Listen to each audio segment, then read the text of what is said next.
शून्य ज्ञात कीजिए। सवाल है आपके सामने, पहला वाला है एक्स स्क्वायर माइनस 2x और माइनस के 8। इसके हमको क्या निकालने हैं? शून्यक निकालने हैं। क्या निकालने हैं?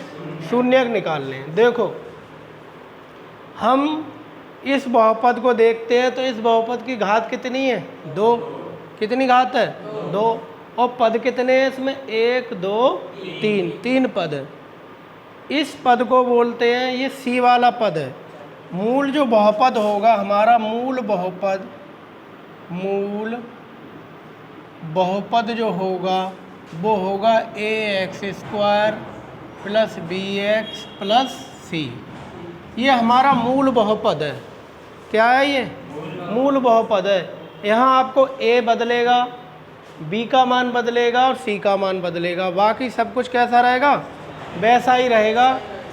b का माइनस में भी आ जाएगा मान, b का मान माइनस में भी आ जाएगा, a का भी आ सकता है माइनस में, सब चेंज हो जाएंगे। लेकिन जो इसका स्ट्रक्चर है, जो इसका सांचा है, जिससे जैसे ईंट बनाने का होता है सांचा, वैसे ही ये सांचा है। ये बहुपद बनाने का सांचा है, मूल बहुपद है, ये हमारा ऐसा ही रहेगा। इसको हल करने के लिए हम देखो कैसे हल करते हैं। पहले हमें निकालने हैं इसके क्या? शून्यक। शून्यक कह लो या इसके उत्तर कह लो, हैं? 2 इसके शून्यक निकलेंगे। देखो लास्ट वाला पद देखते हैं, कितना है? 8। 8 के ऐसे अभाज्य गुणनखंड करो जो घटाने पर माइनस के 2 आ जाएं। कितने आ जाएं? हाँ, 8 के ऐसे गुणनखंड करो जो 4 दूनी 8। अगर 4 को आपस में से घटा दिया जाए तो 2 बचेंगे। काय के आना चाहिए? माइनस के। तो हम प्लस के 4 ले लेंगे, वो माइनस के 4 ले लेंगे और प्लस के 2 ले लेंगे। इससे कि किसके बच जाएंगे? माइनस के हमारे 2 बच जाएंगे। यही हमें चाहिए। तो अब इस 2, इसको बोलते हैं मध्य पद को तोड़कर शून्य ज्ञात करना। तो बीच वाले पद को हम तोड़ देंगे। किस में तोड़ेंगे? 4 और 2 में। देखो कैसे तोड़ते हैं। एक्स स्क्वायर माइनस, इसकी जगह पर लिख दें 4x और प्लस के लिख दें 2x। अब भी वही बात है, 4 में से अगर 2 घटाओगे तो बचेंगे कितने? बात वही है, बात वही है। कैसी है हमारी समीकरण पर कोई फर्क ना पड़े, सवाल पर कोई फर्क ना पड़े, इसीलिए हमने 2 को तोड़ दिया है माइनस के 4 और 2 में। जैसे कोई कहता है हमारे पास 100 रुपये का एक नोट है, तो 100 रुपये को नोट को तोड़ दिया किस में? 50 और 50 में 2 में तोड़ दिया। ऐसे हमने 8 को तोड़ दिया है, 2 को तोड़ दिया है माइनस के 4 और 2 में, और माइनस के 8 ऐसे ही लिख देंगे। इतना समझ में आ गया? क्लियर आ गया? ये कहाँ से लाए? ये 8 से लाए। किससे लाए? 8 से। अब 3 पद के हमारे पद कितने हो गए? 4। कितने पद हो गए? 4। 2 पद के जोड़े बना लेते हैं। 2 पदों का एक जोड़ा ये हो गया, 2 पदों का एक जोड़ा ये हो गया। इन दोनों पदों में हम ये चीज़ देखते हैं, पहले और दूसरे में, दोनों में ऐसी कौन सी चीज़ है जो कॉमन है, यानी मेल खा रही है, दोनों में एक जैसी दिख रही है। तो क्या दिख रहा है हमें? x दिख रहा है। इधर कोई संख्या है नहीं, इधर एक संख्या है, लेकिन x दोनों में मौजूद है। तो x को हम ले लेंगे कॉमन। कॉमन सिर्फ इन 2 पदों का आया है, इनका नहीं आया है। इनसे हमें मतलब नहीं है, इन दोनों से है। समझ में आ रहा है? x से अब कॉमन ले लिया। कॉमन लेने के बाद ब्रैकेट स्टार्ट कर देते हैं। क्या कर देते हैं? Bracket start. जो कॉमन चीज़ लेते हैं उससे इन पदों को बारी बारी से भाग देते हैं।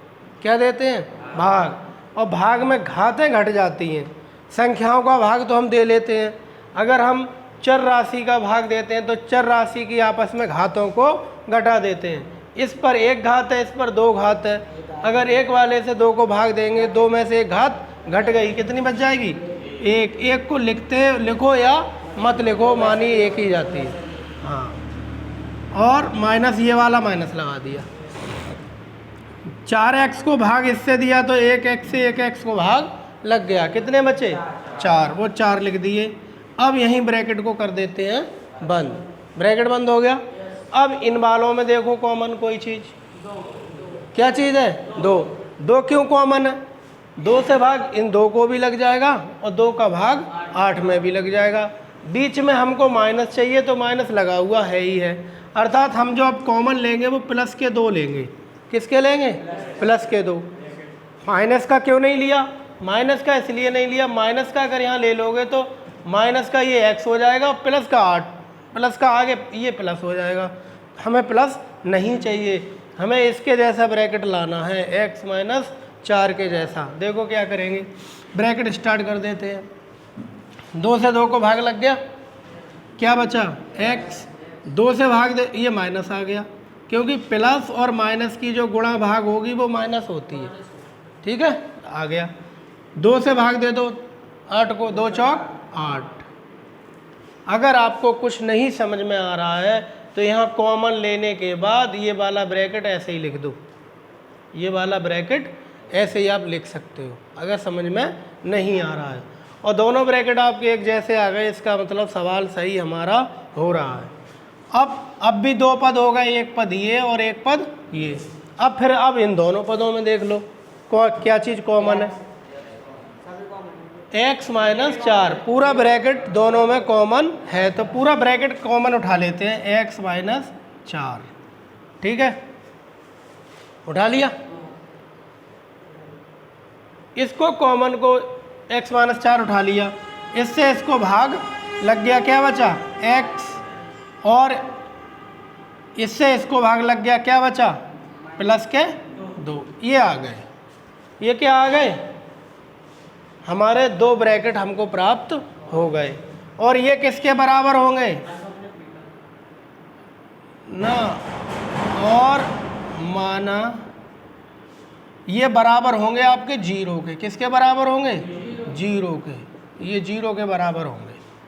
अब देखिए, अब दोनों को बारी बारी से 0 के बराबर रखकर हम क्या निकाल लेते हैं? मान निकाल लेते हैं। निकालो, x माइनस 4 बराबर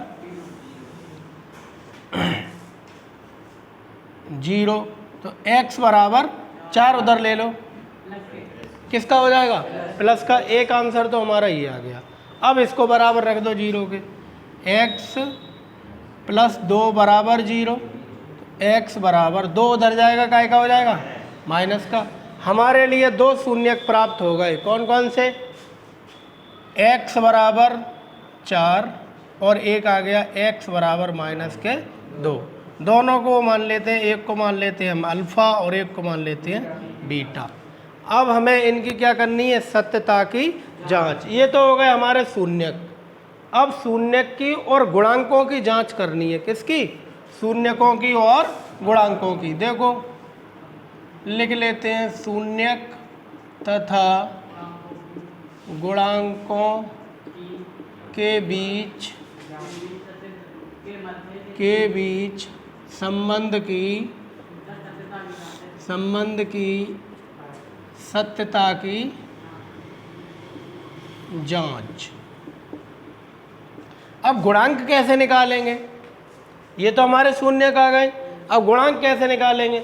एक्स स्क्वायर के आगे क्या है? a, तो a बराबर, यहाँ एक्स स्क्वायर के आगे क्या है? कुछ नहीं है। एक्स स्क्वायर के आगे कोई संख्या है ही नहीं। अगर मैं पूछता 2x स्क्वायर के आगे क्या है तो 2 हो जाता।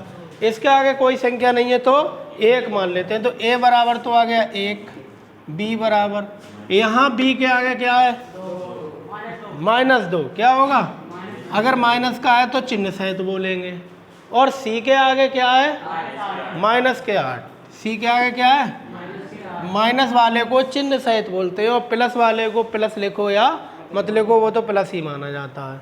समझ में आ रहा है धर्मेंद्र? ये तो हम आ गए हमारे गुणांक, ये आ गए हमारे शून्यक। अब इन और इन दोनों के बीच में क्या बताना है हमको? रिलेशन, संबंध बताना है। क्या दोनों के बीच में क्या रिलेशन है? रिलेशन जैसे हमारे परिवार में होता है, भाई भाई का, बुआ फूफा का है, और मामा का, माई का, ये सब क्या होते हैं? आपस में रिलेशन होते हैं। ऐसे इन दोनों के बीच में क्या बताना है हमको? रिलेशन। मूल ये है शून्यक और ये है गुणांक। देखो तो शून्यकों को मूल भी कह देते हैं। क्या बोल देते हैं? मूल। तो एक संबंध होता है मूलों का योगफल, और ये बराबर होता है माइनस बी बटे ए के, माइनस बी बटे ए। यानी दोनों मूलों को अगर हम जोड़ दें तो और गुणांकों का माइनस बी बटे ए बराबर होगा, अर्थात अल्फ़ा प्लस बीटा बराबर माइनस बी बटे ए। भाई पहला मूल्य हमारा अल्फ़ा है, दूसरा मूल्य हमारा क्या है? बीटा। दोनों का योग बराबर होगा माइनस बी बटे ए के।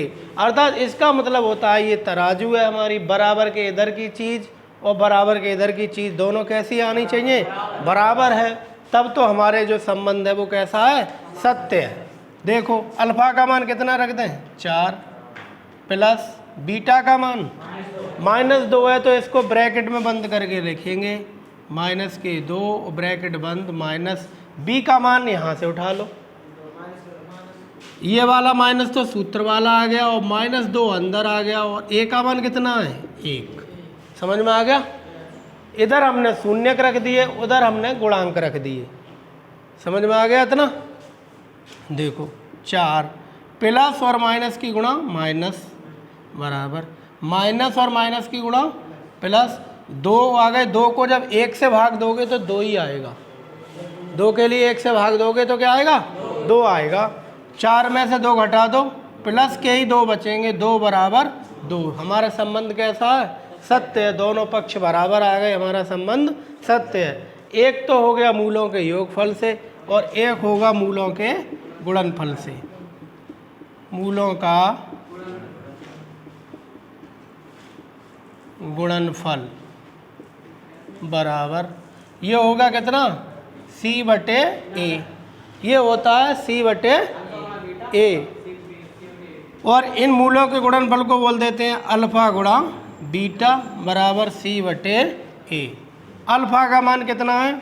4, बीटा का मान कितना है? -2 बराबर c कितना है हमारा? -8, और ए का मान है 1। कर लो गुणा, 4 दूनी 8, माइनस के है तो माइनस के 8 आ जाएगा, और ये माइनस के 8 लिख देंगे। संबंध कैसा है? सत्य है। ये हो गया आपका, कंप्लीट हो गया। और अगर आपको सवाल अच्छा लगा हो, समझ में आया हो, तो एक बार हमारे चैनल को लाइक करें और सब्सक्राइब करें। धन्यवाद।